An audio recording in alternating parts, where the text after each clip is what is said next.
Well, that was a show. I literally turned my TV off at like when Goldberg came out and no pyro. Having Goldberg come out with no pyro is just really weird to see. There was absolutely no reason to watch the last 10 minutes of this show. This was a very fucking awful show. And it reminds me of what SmackDown Live used to be before it became SmackDown Live.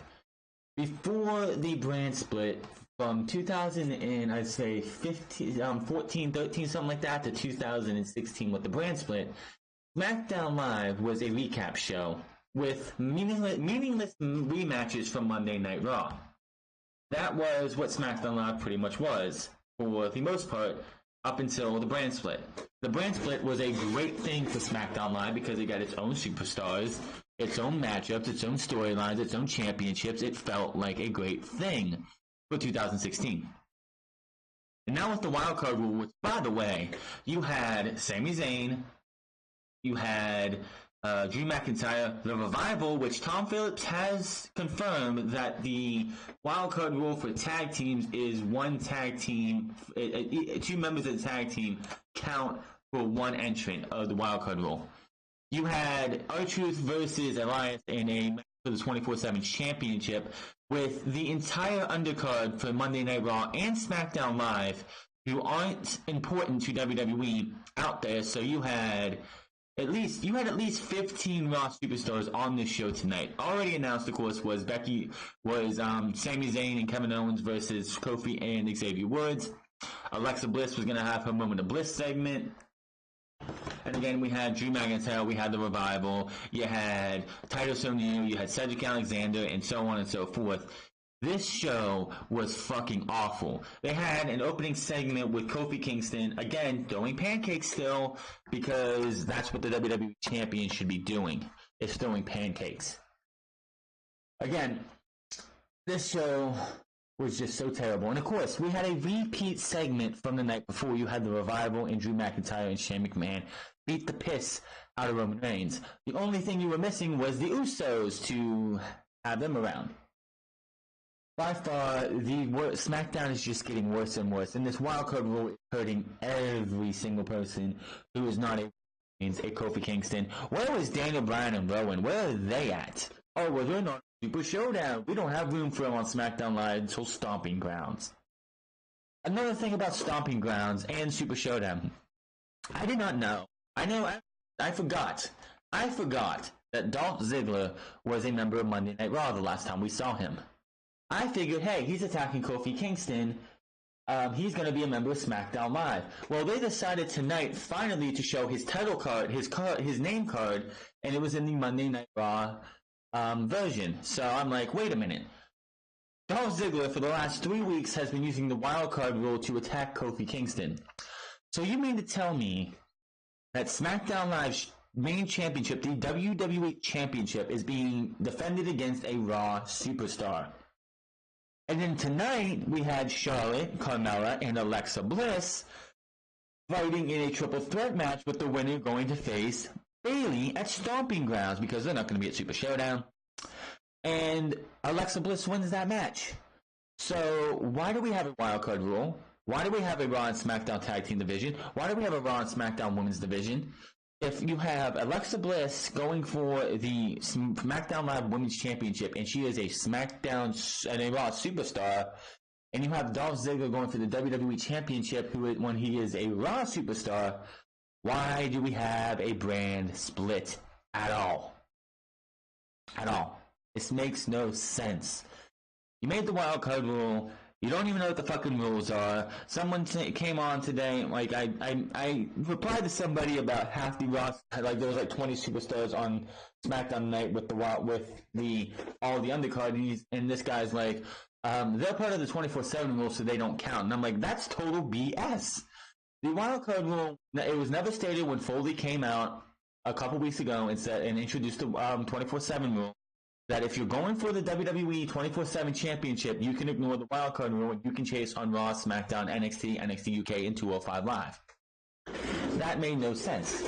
So, and he's like, oh, well, I'm trying to make sense of the WWE product, and that's impossible, which we all know. It is 100% impossible to make any sense of WWE because they don't even know, they can't even make sense of this fucking product.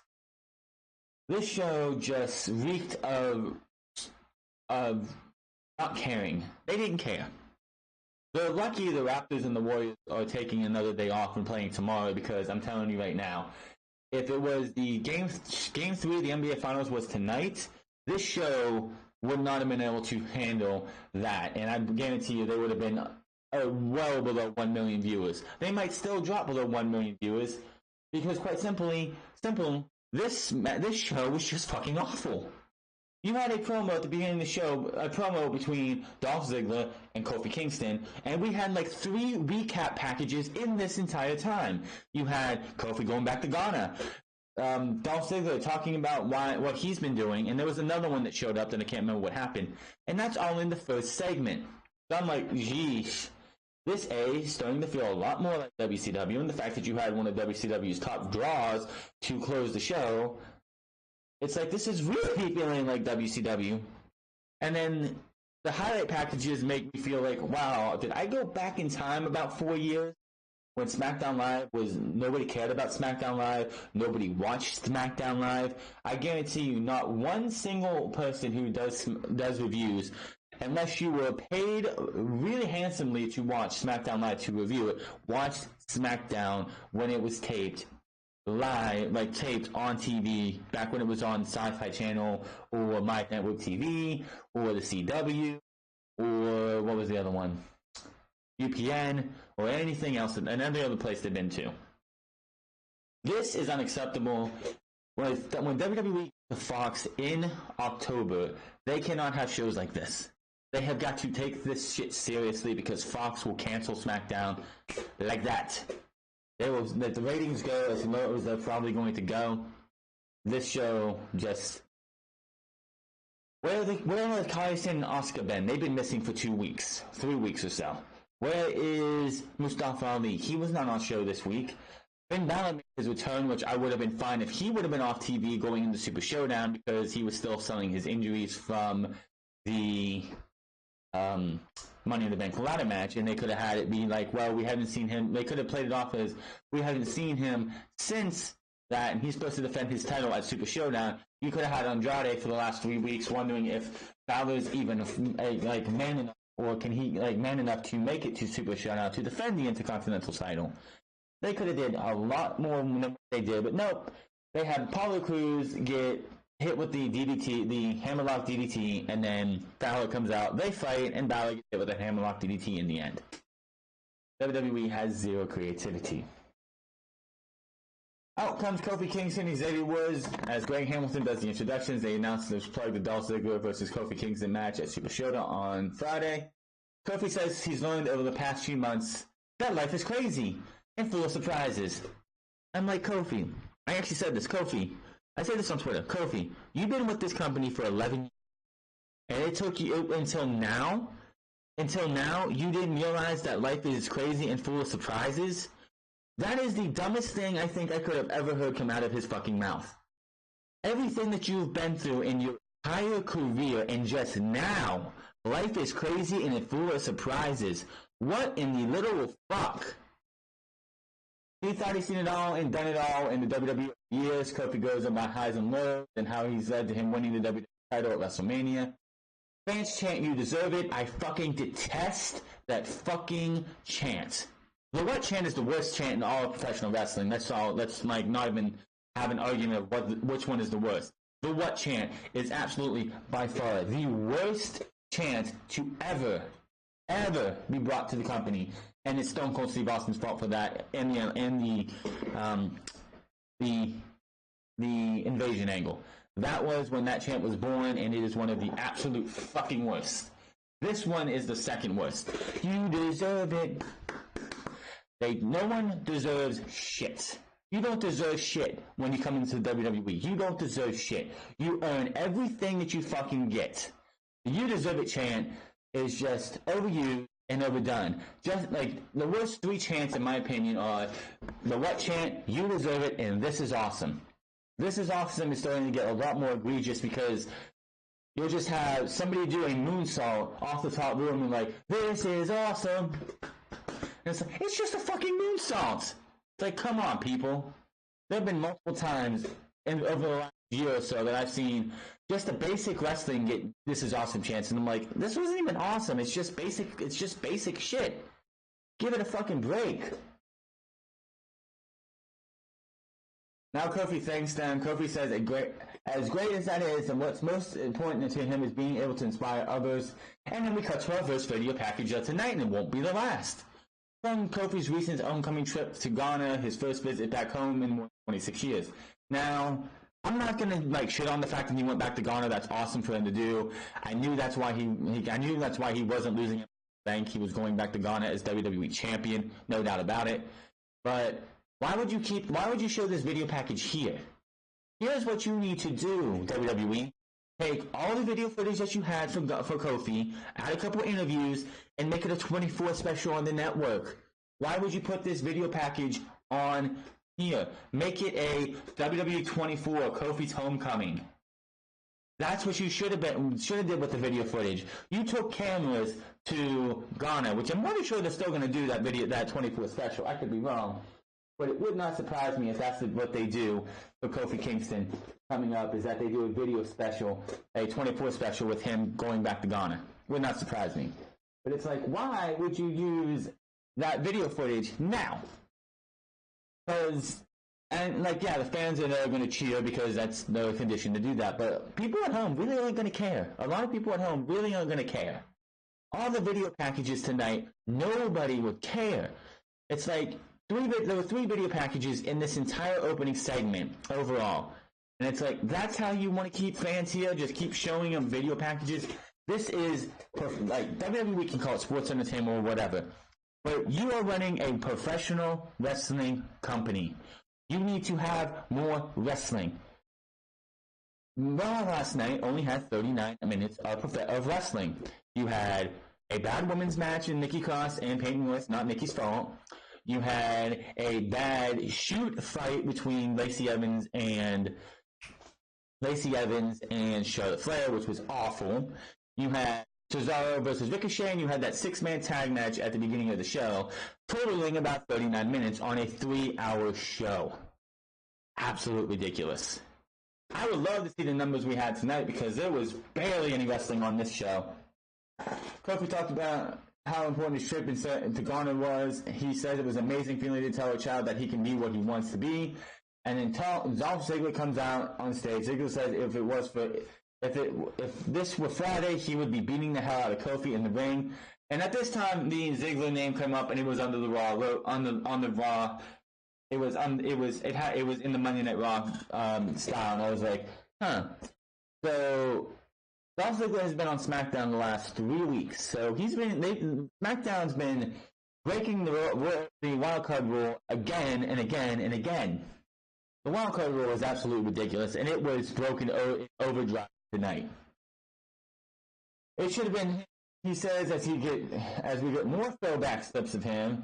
Kofi says if it was meant to be Ziggler, it would have been. Kofi knocks Ziggler for quitting and walking out. That's because that's what every time he doesn't get his way, that's what he does.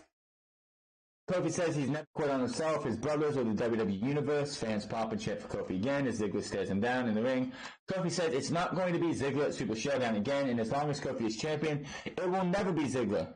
And then we get another throwback clip with Kofi and Ziggler. Time as we see Ziggler's recent return and attack on Kofi.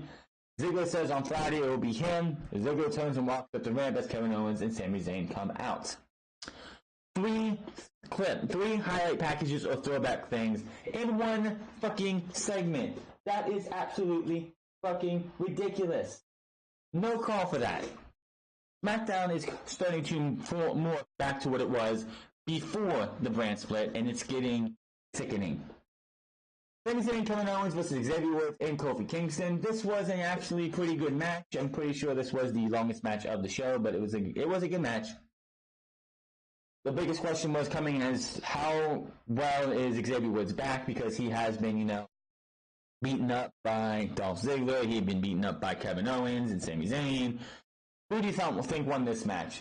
Woods tries to fight out of the corner, but Owens goes on him. Owens with another senton for another close 2 count. We go to commercial. Back from break, and Kofi ends up unloading on Sammy for a pop, waits in for trouble in paradise, but Owens grabs his leg from the outside, and Xavier Woods runs over and clotheslines him, knocking him off. Knocking him out of the way. Sammy tries to capitalize, but Kofi moves out of the way and connects with Trouble in Paradise for the 1-2-3.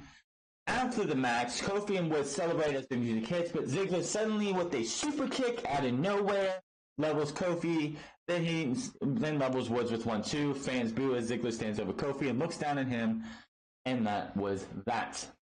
Definitely a good match, but did it do anything? Not really. So to come, Hall of Famer Goldberg is here. We see Shane McMahon backstage in his office. Shane says the speculation on why he has Roman Reigns brutalized on Raw last night is to soften him up for Super Showdown. And they show us the replay, because I want to see that anyway. Again, Drew McIntyre and Rival taking turns on Reigns last night. Shane says this all came about because Roman Reigns says Shane doesn't stand a chance with him in the ring. Shane says that proved he does stand a chance. Shane says anything Reigns can do, and he can do better because he's the best in the world. Shane says he's headed to the ring to call Reigns out. He just wonders which version he will get: the big dog strutting his stuff, or the little pup with his tail between his legs. God, the dog was like, are you fucking kidding me? I know his nickname is the Big Dog, which is a fucking awful name, by the way. But do we really have to go with the dog shit? We go back into the ring. Out comes Alexa Bliss for the wildcard rule for an episode of The Moment of Bliss. I like what they did with Alexa Bliss yesterday. You know, she looks like she's channeling Nikki Cross. She got knocked over in her white pants. She was in her wrestling gear, so it looks like she was wrestling tonight in the first place. But last night she went in there, got a little crazy, hit a drop kick, hit her DDT, and, snapped out of it after, Nikki Cross stopped her. But the Moment of Bliss, I don't care about. I really don't. This got from boring to bad to unwatchable, because it was Bayley. Bliss is waiting for a coffee. Bliss mocks her and agrees to start on Bayley's own timing. Bliss says when she had the Blue Brand's title, it actually meant something. She asked Bayley if she really thinks the title means something around her waist. Bayley says Bliss is trying to bait her and things have changed since they last saw each other. Bayley ends up stepping up to Bliss and disrespecting her on her own show. They have words, but the outcome's Carmella. And I'm like, this is just getting worse, because something's going to happen. Carmella said that they want to talk about former champions and Money in the Bank holders. They can't have that conversation without mentioning her. So yeah, the 3 women Money in the Bank winners were on the stage at the same time. Whoop-de-doo. Well, thanks to Smackdown Super Show, should be the next one to get a title shot. Bliss has words. Way to jinx it, Carmella. And out comes Charlotte Flair. She poses in front of them and says she just talked to her good friend, Shane McMahon. That's not by accident, I'm telling you that right now. And he informs her that a match will take place tonight to determine Bayley's opponent for Stomping Grounds. It will be Alexa Bliss, Carmella, and she said, wait for it, me, Charlotte Flair. Flair's taunts with the rules and music hits. I honestly thought we would see the typical, atypical Charlotte Flair wins, goes to Stomping Ground and wins the SmackDown Live Women's Championship to go become a 10-time Women's Champion. She will probably be SmackDown Live Women's Champion again going into SummerSlam. We see WWE 24/7 R-Truth hiding backstage. He gets Carmella's attention as she walks by.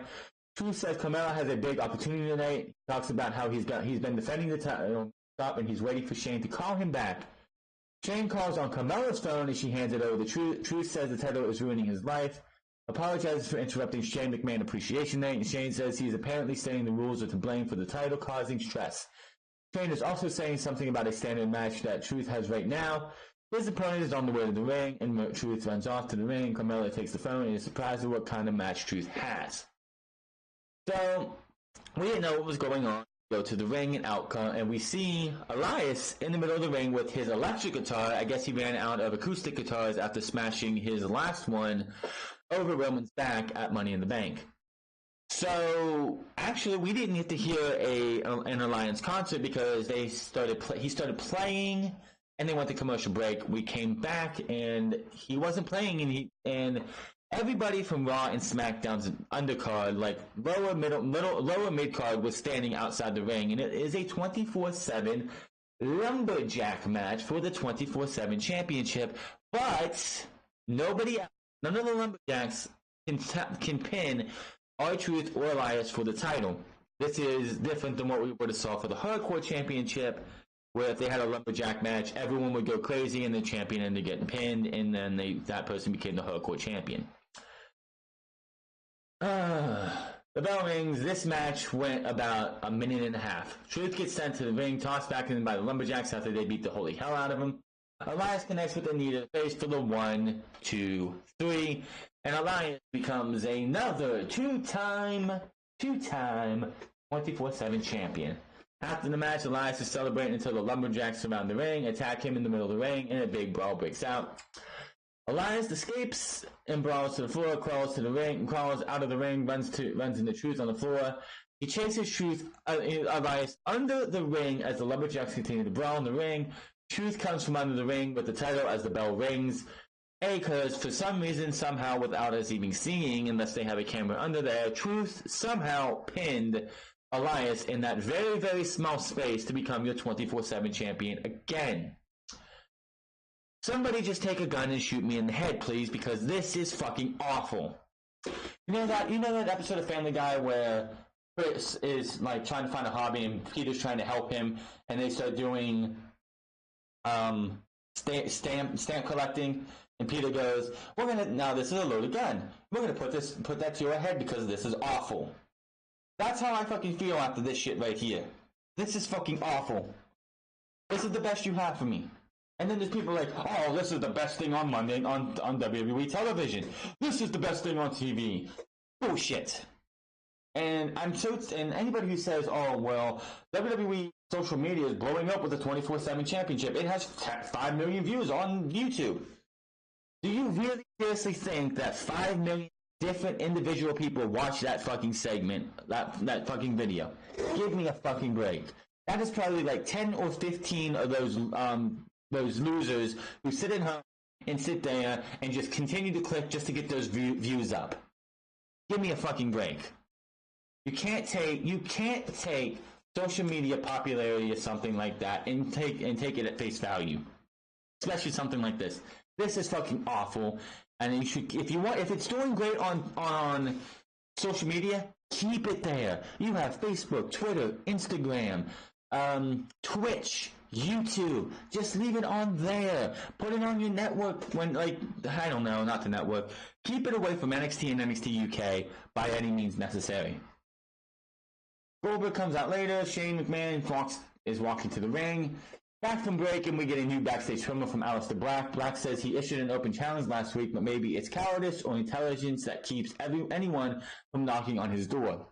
Black goes on and says the pain he inflicts is not exactly our daddy's WWE, but until that time comes where anybody does come knocking at the door, he shall be sitting here waiting impatiently until anybody decides to be a man and come knock on my door with conviction in his voice and pick a fight.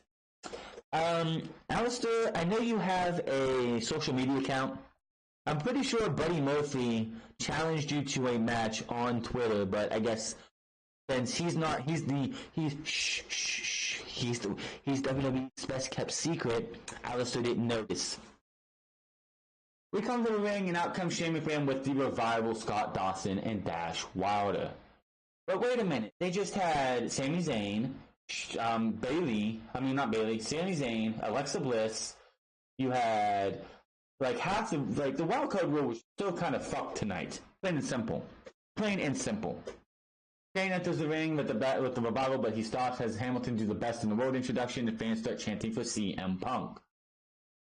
Shane praises the Revival for how they decimated the Usos and Roman Reigns on Raw last night. Shane calls for the fans to give it up. Shane says the Revival are out here for promotional support, But I want to see what we did what happened last night. So they show us they show us what happened last night. And it was Roman Reigns getting hit with his own spear. Shane compares what he did to Reigns to training a young dog. Shane says he will take it to up a notch and knew the big dog at WWE Super Showdown on Friday. They mock Reigns until out comes Roman Reigns. Shane orders the Revival to stop Reigns. Reigns nails a Superman punch to Dawson on the ramp. Shane gets Dash gets tossed into the LED screen and then hit with a Superman punch. Shane takes off his coat in the ring as Reigns stares him down from the stage. Reigns marches up to the ring as Shane gets hyped. Drew McIntyre comes flying out of nowhere with a big Claymore kick to Reigns at the bottom of the ramp, leveling him to boos. Drew brings Reigns into the ring as Shane barks orders. Drew picks up Reigns, and we get an exact reenactment from what we saw the night before. Why the fuck do we have to continue to see this? This is all building up to Roman Reigns to beat Shane McMahon with one spear in less than 5 minutes. Shane exits the ring with Drew as his music hits. Reigns is still down on his back as we get some replays. Shane and Drew stare Roman down on the stage as Roman gets to his feet. I was half asleep by now, and I'm like, this show is just... Roman is making Smackdown Live worse. This wildcard rule is... The wildcard rule, the 24/7 rule, Shane versus Roman is hurting Smackdown Live and Monday Night Raw. This is absolute trash. We have to suffer through this shit. And it's not going to get any better anytime soon. I really want these ratings to bottom out by the end of the year, so Vince McMahon can be fucked over because SmackDown Live gets canceled. I guarantee you, if the ratings don't improve when we get to Fox, these ratings will bottom out, and WWE will have no place for SmackDown Live. SmackDown Live might have to be canceled completely because they won't have anywhere else to put it, especially if its ratings drop out. And here's the thing: if you go to Fox and you get canceled on Fox, that's going to damage SmackDown Live more than you can think. Women's triple threat match: Charlotte Flair versus Alexa Bliss versus Carmella. And all three women get a jobber entrance, by the way. I'm pretty sure. Yeah. We got all three women got a jobber entrance. Shows you how much this match really meant. Which also told you that if all three women got a jobber entrance, there's no fucking way Charlotte Flair's winning when she's not being given her proper entrance for everyone to see. I did not expect Alexa Bliss to win this match, but Alexa Bliss won after which Charlotte Flair had a figure 8 on Carmella. Instead of Carmella tapping out, Alexa Bliss gets on the top rope and actually hits a twisted Bliss off the top rope onto a Charlotte Flair who's in the middle using the figure 8. I thought that was pretty impressive. I didn't expect her to do that. She actually took bumps. Alexa Bliss is actually taking bumps. What the hell? Is she actually growing a spine? Carmella runs in and super kicks Flair. Rose and Deville get involved with a shot. They grab Carmella and pull her down, trying to pull her away. Bliss takes advantage and hits a DDT on Carmella for the 1, 2, 3. And that is that. Alexa Bliss will be facing Bayley at Stomping Grounds. Does anybody see a problem with that? This even anybody who was calling for the merging the divisions, why didn't they just do that? If you're going to have Bayley face Alexa Bliss at Stomping Grounds, then just merge the fucking divisions. Have at SummerSlam Becky Lynch versus Bayley. The winner is the undisputed women's champion. I think that would be a damn good match if you give them enough time. After the match, Deville rolls back up the ramp as Bliss music hits. Bliss stands tall and celebrates the win. Blah, blah, blah, blah, blah.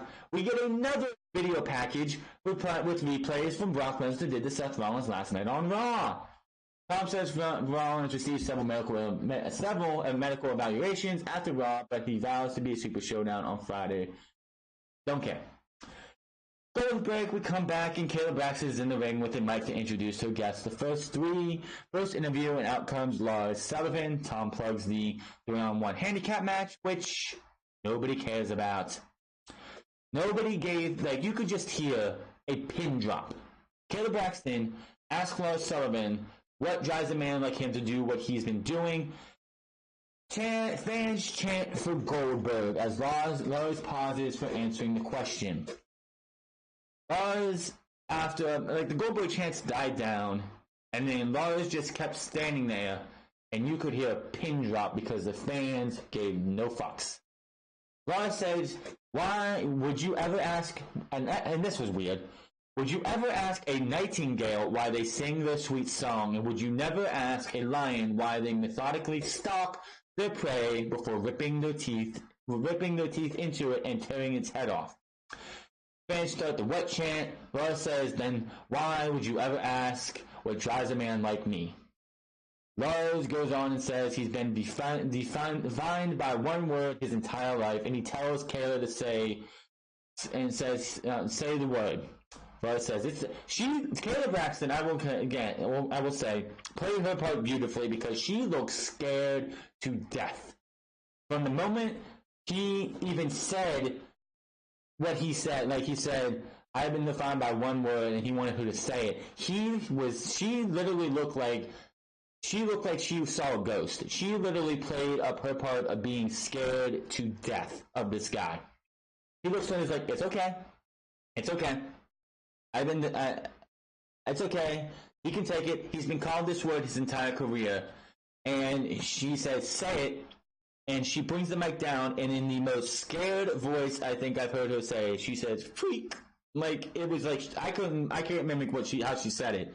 But it's just like, the star of this entire thing was Kayla Braxton with her fucking acting skills, because, my word, she looked like she wanted to get the fuck out of there and did not want this guy to literally eat her alive. I will give Kayla Braxton props for being able to look like she was scared to death of Lars Sullivan. A very, very faint "you suck" chant. It wasn't as loud as the Goldberg chants. The Goldberg chants was everybody in the building. You heard a little bit here, like in like the corners of the building, you heard the "you suck" chants. It wasn't as big. Lars goes on how people call him a freak when he performs his primary function, which is to hurt, maim, dissect, and dehumanize people to show all of the fans that the world isn't full of rainbows and sunshine. It's full of pain, agony, and a real-life freak of nature like him. Kayla asks if this is what he hopes to teach Lucha House Party on Friday. Lars laughs and fans chant for them. Lars asks Kayla if she likes nursery rhymes, and she nods. Lars does a little bit of through Brian Mice, and that trails off into a bizarre preview of how he will destroy Kalisto, Lince Dorado, and Grand Metalik at Super Showdown. He laughs as boos start up. Lars keeps laughing as his music hits, and that ends the segment. I feel really bad for Lars Sullivan.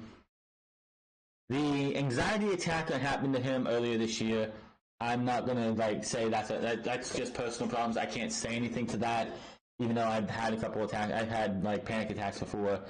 It's not fun. But him having an anxiety attack, okay, he dealt with it and all that. He should have really been put back down in NXT. They had keep from the week after Survivor Series until the anxiety attack. That's like 2.5 months. He was promoted on WWE television over and over and over again, and then he just disappeared. And then with no build, no nothing, he shows up after WrestleMania. This guy should be getting booed heavily. This guy, he cut a pretty good, decent promo. He can talk. But all you heard was, "You suck," Goldberg, Lucha House Party. This guy who was being pushed, and WWE was trying to push him and giving him the treatment, or not the Ryback, the Lacey Evans treatment, where all he does is come out and beat the hell out of somebody, and that's it. Yes, it's supposed to be his first match in Saudi Arabia, but will he even get that far? Will he even have the bell ring? Will there be a winner? I don't have a clue. I like the promo up until the Three Blind Mice stuff. I love Kayla Braxton's acting in this entire thing, because my word, she looked like she feared for her life, and I fucking love that. She played her part perfectly. Kudos to Kayla Braxton on that. Lars Sullivan has a long uphill climb, and it's WWE's fault in the end. Andrade versus Apollo Crews. We go to the ring. Out comes Andrade with Zelina Vega. I was like, wow, we actually see Almas here. Back from break, and out comes Apollo Crews. Andrade attacks for the bell and drops Crews with the hammerlock DDT. And Finn Balor finally comes out. Balor and Andrade and Almas go at it. Vega distracts Balor from the floor as he looks on from the apron, allowing Andrade to turn it back around, drops Balor with a hammerlock DDT, and that was that. And then we get another highlight package of Undertaker telling Goldberg what he had to say last night before getting interrupted by USA Network cutting away. And we go backstage, security lined up outside Goldberg's locker room, the familiar music hits, and out comes Goldberg to march to the ring. Goldberg makes his way for the first time Smackdown appearance and does not have any pyro. God, that looks so fucking awful. Goldberg has always been defined by, he comes out, the pyro's going, he stands in front of the pyro, does this whole spit smoke and whatever, and does his fucking thing. They didn't do that because they don't do pyro outside of big events. He'll have pyro on Friday. Shakes the hands of some young boy in the front row. Fans chant Goldberg's name and as he enters the ring. Goldberg says he's been waiting more than 20 years to see what it would be like to face The Undertaker one-on-one in the ring. Now he finally gets the match he's always wanted. Goldberg was saying, listening to Take on Raw last night, he made an interesting point. He didn't want to share the ring with the family man Goldberg. He'd rather share the ring with the icon, the ass-kicking machine Goldberg. Goldberg appreciates Taker's advice and says it made a light switch go off in his head because Taker was right. Goldberg doesn't want the family man near Taker because he thinks he would fall short. Goldberg says so he left his ass at home. Goldberg guarantees Taker will get the Goldberg he's been watching for 20 years and wondering how he would stack up against. Goldberg says Taker is going to get the ass-kicking Goldberg he asked for. Goldberg says Friday at Super Showdown he will finally find out who the badass is and says Taker is next to rest in peace. Drops the mic and the bell tolls inside the arena. Fans go wild, the lights go out. Lights come back on and we see Taker standing behind Goldberg in the ring as fans pop. Goldberg turns around and they face off as they cheer continues. The bell tolls again. The lights go back out. The bell tolls again and the lights come back on. Taker is gone. Goldberg picks up the mic and asks if that's it. Says Friday night is it then? He tells Taker to bring his jockstrap and tighten up because this is going to be a ride. He drops the mic and exits the ring as his music hits while fans continue chanting his name. They had 5 minutes left to go in SmackDown. This was the fun. I know why they brought him out a little bit early because they didn't want to be caught up by USA Network like they were the night before, which was a total embarrassment by WWE on their end. But you had 5 minutes left, so you spent the next 5 minutes of SmackDown with the announcers going over the Super Showdown matches, and we see a replay of Shane McMahon and Drew McIntyre attacking Reigns earlier, and another Goldberg facing off with Taker, and then SmackDown goes off the air. That is pathetic. They need maybe a showrunner. WWE needs a new showrunner to get this shit done right. You had 5 minutes of dead time for SmackDown Live. Are you kidding me? Yet on Monday Night Raw, you had The Undertaker, whose entrance is one of the slowest entrances in WWE history, next to Goldberg's, by the way. He does his full entrance, and with like a minute and a half left on, like maybe 2.5 minutes left on the clock for SmackDown, for Monday Night Raw last night, he comes out and cuts this lengthy ass promo that did not be asked. All he had to do was be like, Goldberg, I don't want the family man, the guy who has the kid in the white smiling. I want the ass kicker at a Super Showdown. You're next, and you will rest in peace. That's all they needed to do. But now they had him cut like a 5-minute promo, and they got cut off halfway through. The rest of his promo is actually on WWE's YouTube page and Twitter, probably. This show was absolutely fucking horrendous. SmackDown Live for 6 months, 3 years ago, was awesome. Great matches, great storylines, great feuds, great characters, great personality, and slowly but surely, Vince McMahon is like, oh, we can't have SmackDown Live be loved by the fans. We gotta kill it. It cannot be the best show. Monday Night Raw is the A show. SmackDown Live can never even think to be the A show. and we get this garbage. Highlight after video package after video package after video package. Hardly any wrestling. This is pathetic, man. And AEW is coming soon. SmackDown is going to, and here's the thing. SmackDown Live is going to Friday nights in October. You cannot present this type of SmackDown Live on Friday nights and expect fans to care. If you want SmackDown Live to survive on Friday nights, you need to be more kick-ass, badass, sports-oriented. Having SmackDown Live where you open up with a talking segment with 3 video packages is going to send fans to go, well, SmackDown sucks this week. I'm going to go hang out with my friends, so I'm going to go out to a party. This show needs to improve ASAP. I wonder what Fox execs are thinking of. Fox and Disney execs are thinking right now, because SmackDown Live is absolutely atrocious. I can't believe this is the same show that had the Dolph Ziggler and the Miz feud over the Intercontinental Championship in 2016. The same SmackDown Live where AJ Styles for a year and about 2 weeks held the WWE Championship for an entire year, feuding with Kevin Owens, Sami Zayn, Shinsuke Nakamura, Samoa Joe, Daniel Bryan. This is the same SmackDown that before WrestleMania had Daniel Bryan as the WWE Champion, the Planet's Champion, giving great promos, great segments, great matches. And we're down to this. Roman Reigns dominating both Raw and SmackDown. It's just so bad.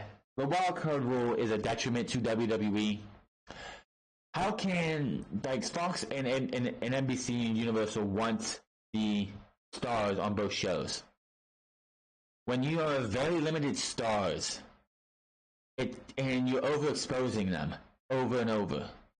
Eric Bischoff back in I think it was 1995, 1996, 1997, whenever Thunder started, hated having 2 shows. He did not want Thunder. That was a directive from Turner Broadcasting. They wanted 2 shows.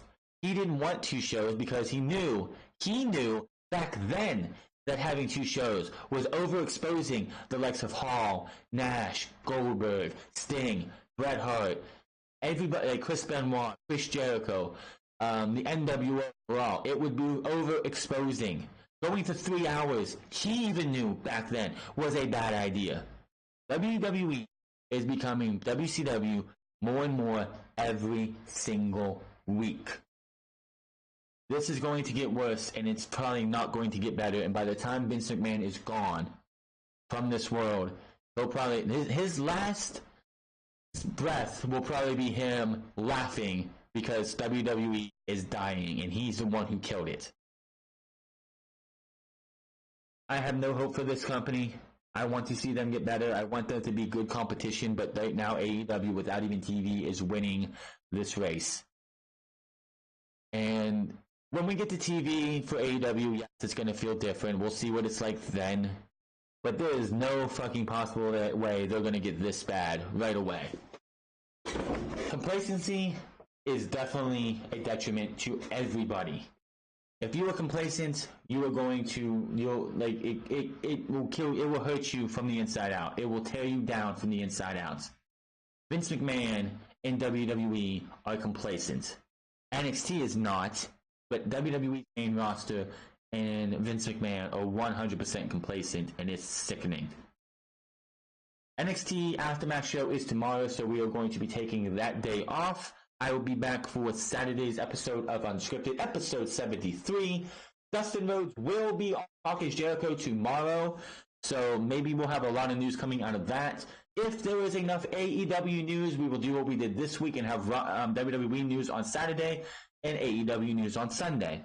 Until then, my name is Franz, and I will see you guys Saturday. Till then, have a good one.